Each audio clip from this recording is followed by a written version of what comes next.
Hi, again, this is Tom from Knoxville Academy of the Blade, Stephanie, one of our other head coaches, and this is the third video for the rule set for our Tennessee Highland Swordsmanship Tournament.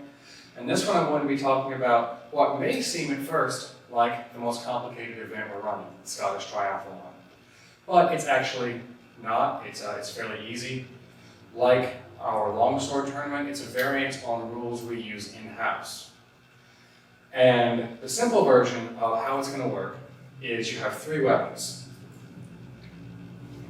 broadsword, small sword, and dusac, which cover the three basic weapons that generally agreed upon are representative of Scottish Highland fencing. In this case, the dusac taking the place of the cutlass, the alehouse dagger, general short cutting swords. The rounds will be done best 2 out of 3. And they will be determined by dice roll.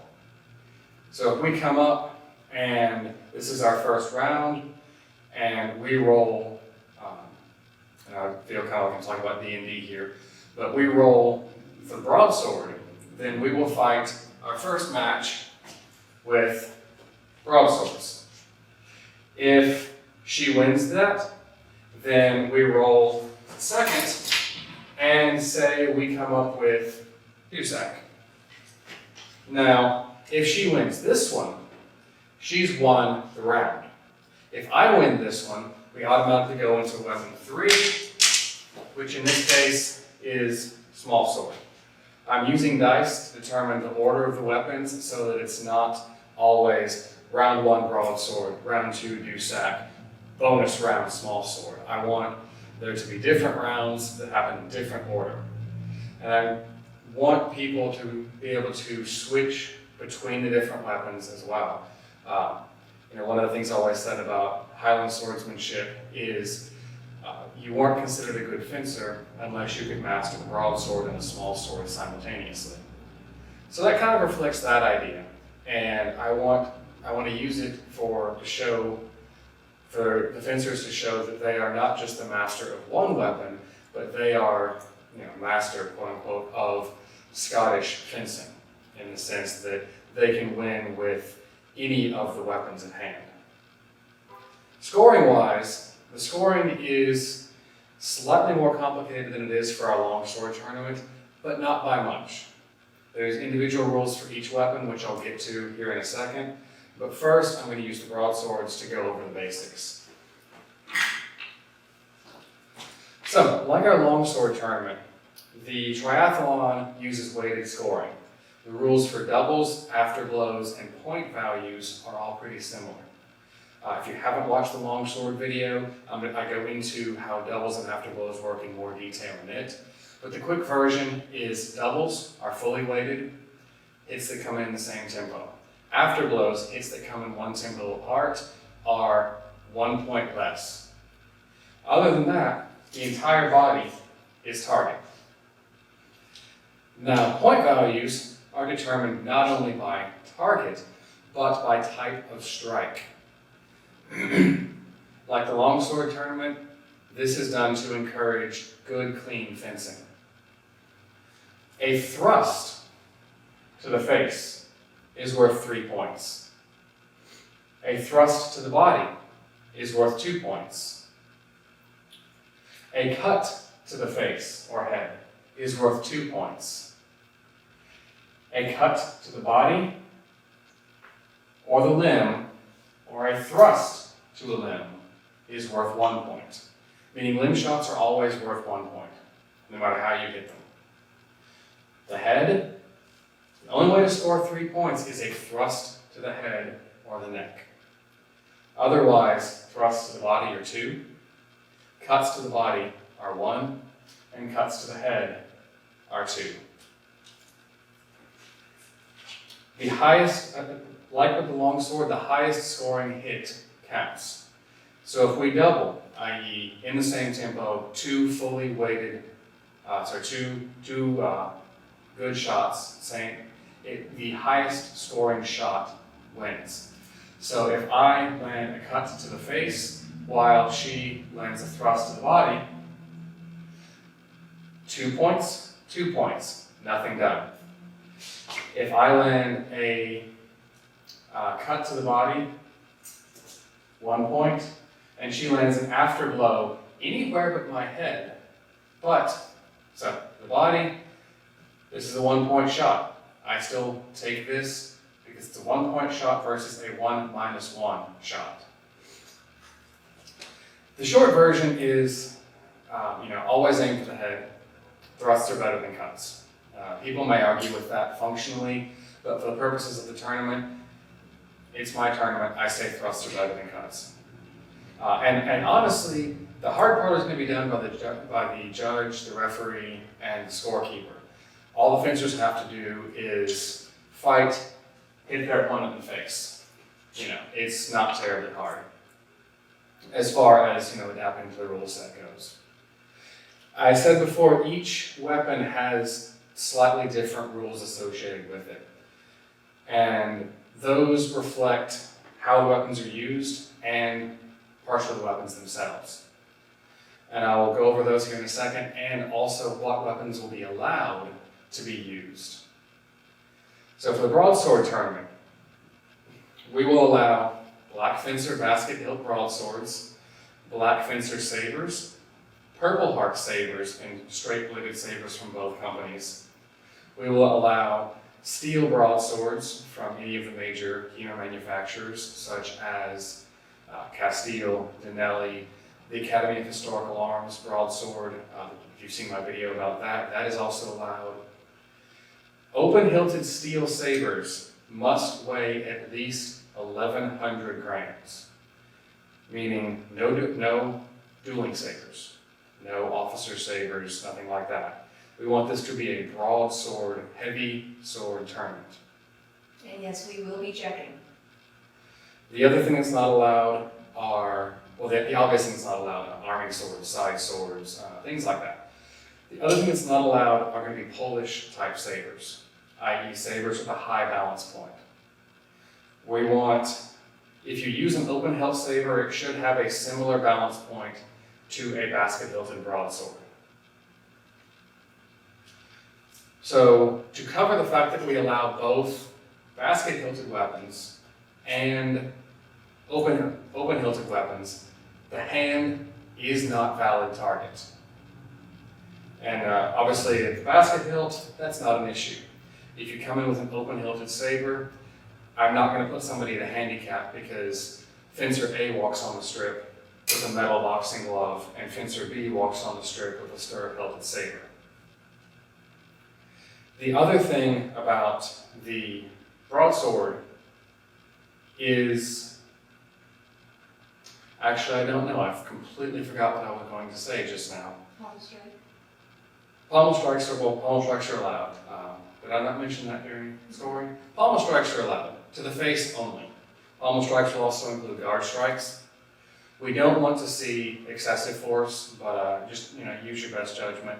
If it's not allowed at another tournament, it's not going to be allowed here as far as force is concerned. We prefer light pulled pommel strikes, guard strikes, and things, but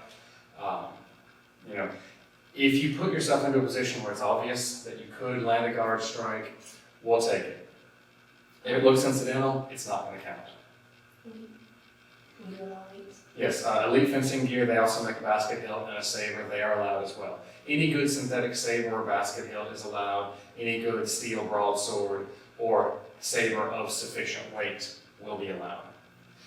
Oh, that's what I was going to say about broadswords. There is a minimum and maximum length.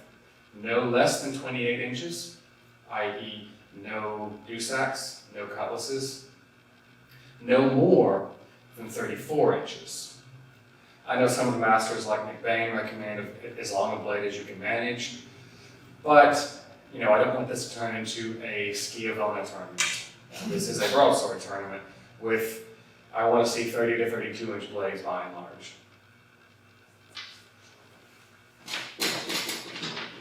Small swords.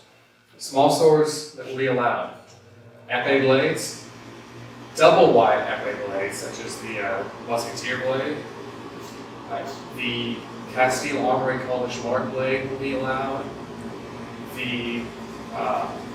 There are a couple companies in Eastern Europe that are making small sword and Polish mark blades. If you happen to have your hands on one of those are definitely allowed because I want to see them in person.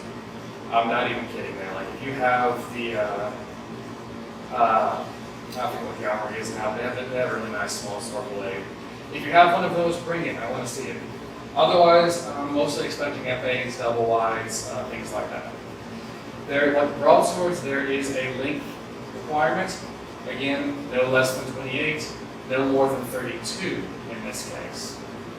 Past that, you start getting into transitional rapier. On the lower side of that, you start getting into glorified stiletto fights. Blades must be tipped. Yes, blades must be tipped. The small sword has no edge. Small sword. You know, this is not a transitional rapier tournament. This is not a, as Hope refers to it, the broad three-cornered blade, which might be Polish mark of some sort, but nobody really knows because he wasn't cleared. No edge, no cuts. The upside is that means this tournament's really easy to score.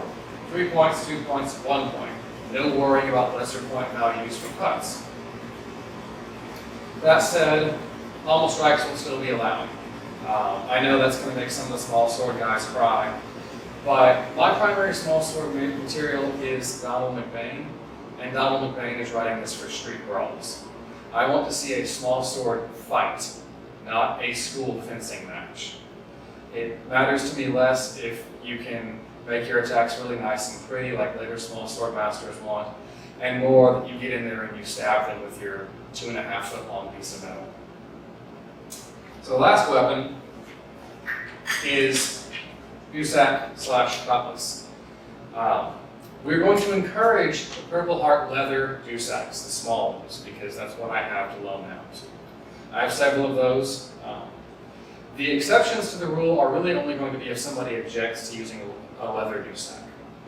And in that case, we will allow Purple Heart Dusaks, we will allow the Spec synthetic Dusaks, we will allow Purple Heart and Spec messers, not Spec messers, Black Fencer messers. We will allow Black Fencer basket hilt broadsword. This is the third video I've done. I'm starting to lose my mind. Basket hilt Dusaks from Black Fencer, as well as the Storta and anything of this general size and shape.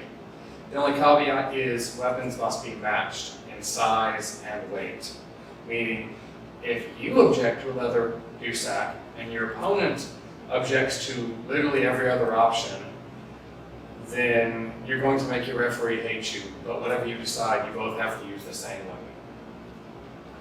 Otherwise, the scoring with the Dusaks is going to be the same. With the Dusaks, there are no pommel strikes. No pommel strikes, no guard strikes. None of that will be scored. Otherwise, cuts with the edge, thrusts, and cuts with the top third of the back edge will be all counted. Is there something you wanted to add? No? Okay. So, as I said at the beginning, it will depend on the order the weapons are drawn in as to what you fence, and beyond that, they are all scored and judged the same way. Loading up. What we'll have on hand.